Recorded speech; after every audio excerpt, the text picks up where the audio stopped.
সুপ্রভাত। কেমন আছো তোমরা সবাই?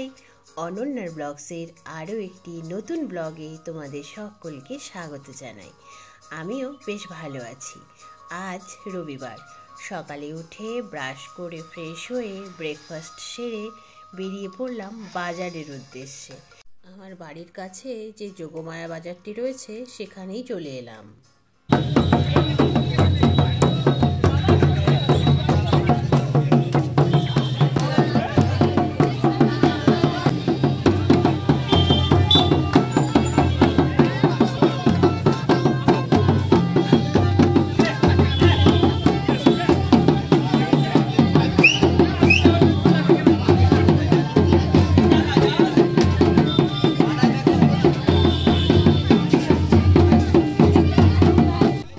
এসে দেখছি ইনারা নাচছেন বলতে ইনাদের একটা পুজো আছে, সেই পুজো উপলক্ষে ইনারা সবাই নেচে নেচে যাচ্ছেন।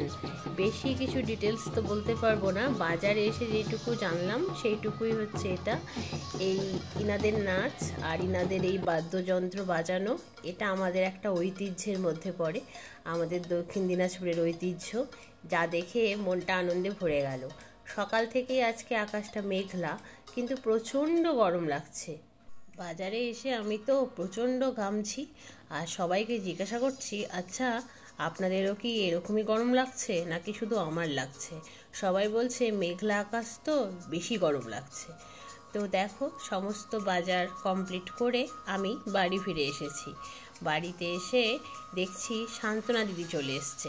শান্তনা দিদিকে পেঁয়াজ আর রসুনটা রেডি করার দায়িত্ব দেওয়া হলো। শান্তনা দিদি পেঁয়াজ আর রসুন রেডি করছে, ততক্ষণে আমি আদা বেটে রেডি করে নিলাম।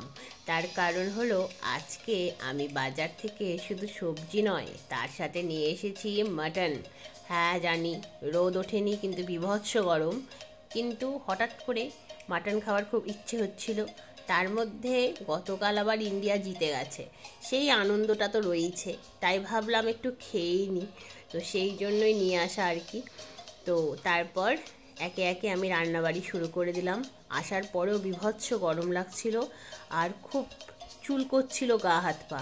তো সেই জন্যই গোটা হাতে গলায় নাইসিল পাউডার লাগিয়ে নিয়েছি, পাউডার লাগিয়ে রান্না করছি। নাইসিল পাউডারে একটা বেশ ঠান্ডা ঠান্ডা ব্যাপার আছে না, সেই জন্য বেশ ভালো লাগছে। তো উচ্ছে বেগুনটা ভেজে তুলে নিলাম। এখন মাছের ডিমের বড়ার একটা ঝোল তৈরি হবে, কারণ বাবা তো মাটন খায় না, বাবার হার্টের প্রবলেম রয়েছে, তো সেই জন্য বাবাকে মাটন দেওয়া হয় না। কিন্তু মাটন রান্না হলে আমাদের খুব মন খারাপ হয়, কারণ আমার বাবা আমার মতোই মাটন খেতে খুব ভালোবাসতো। তো সেই মানুষটার অসুখের জন্যই আর মাটন দেওয়া হয় না, সেই জন্য মনটা খুব খারাপ লাগে, ভীষণই খারাপ লাগে। যখন ছোট ছিলাম বাবা মাটন আনতো প্রতি রবিবার, আমরা তো প্রতি রবিবার মাটন খাই না, কারণ বাড়িতে এমনিতেই 3টে মানুষ, তার মধ্যে যদি একটা মানুষ না খায় একেই তো ভালো লাগে না।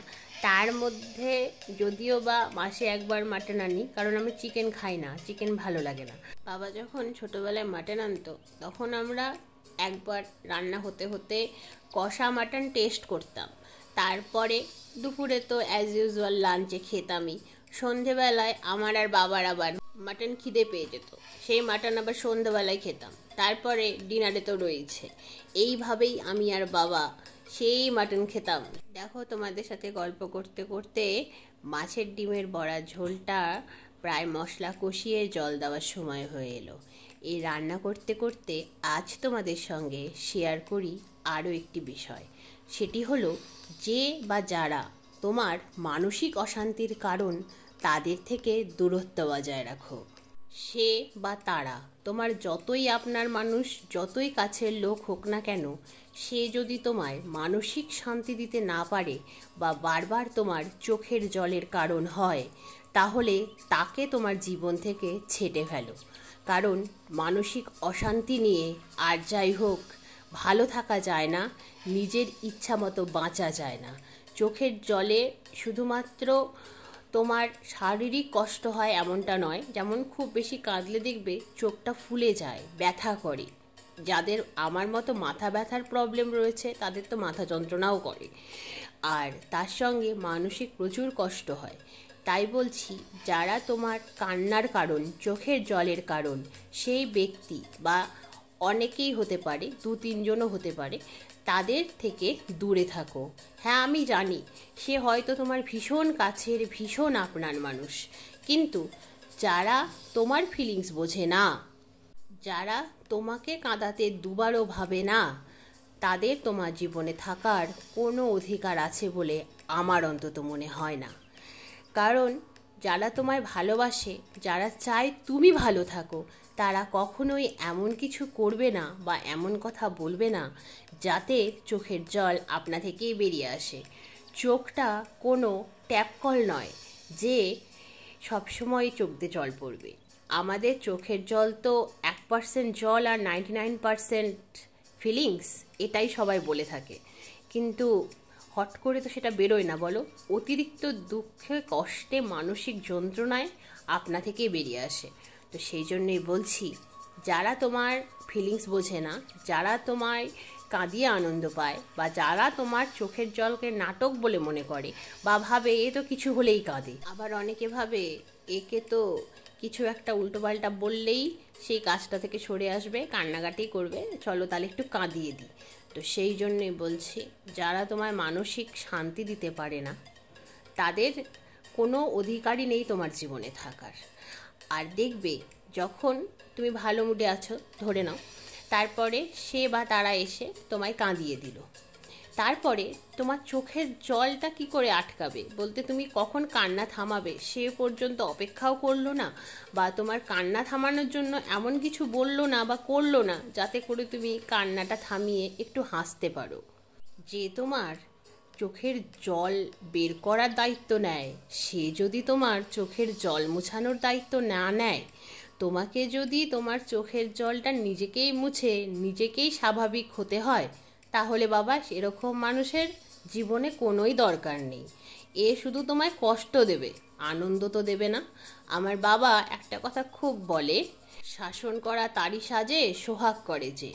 যদি সে সোহাগই না করলো, তাহলে তার শাসন করার কোনো অধিকারই নেই।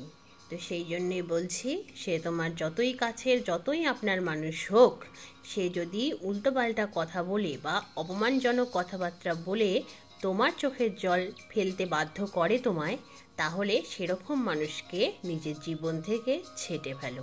হ্যাঁ, আমি জানি কষ্ট হবে, কিন্তু একটা কথা মনে রেখো, আত্মসম্মানের থেকে বড় কিচ্ছু হয় না। সে একজন মেয়েই হোক আর একজন ছেলেই, নিজেকে যে নিজে সম্মান করতে পারে না, তাকে গোটা পৃথিবী সম্মান কিন্তু দেয় না।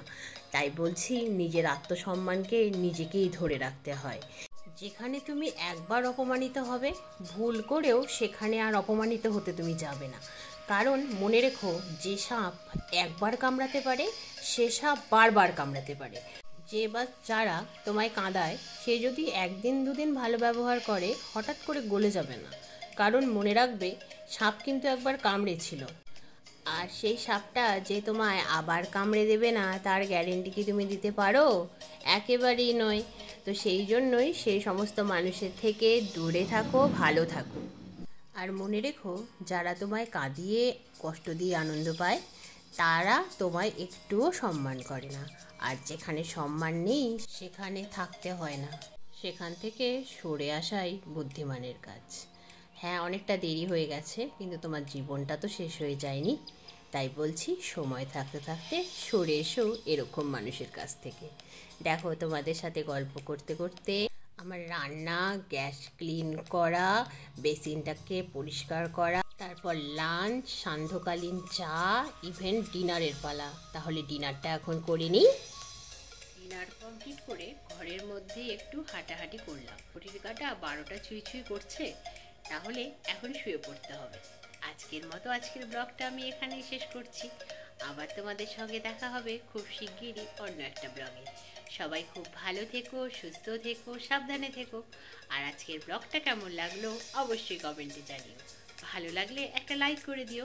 আর তোমরা যদি চাও, তাহলে অনন্যার ব্লগস চ্যানেলটাকে সাবস্ক্রাইব করে দিও। তাহলে আজকের মতো চলি। Good night, bye bye.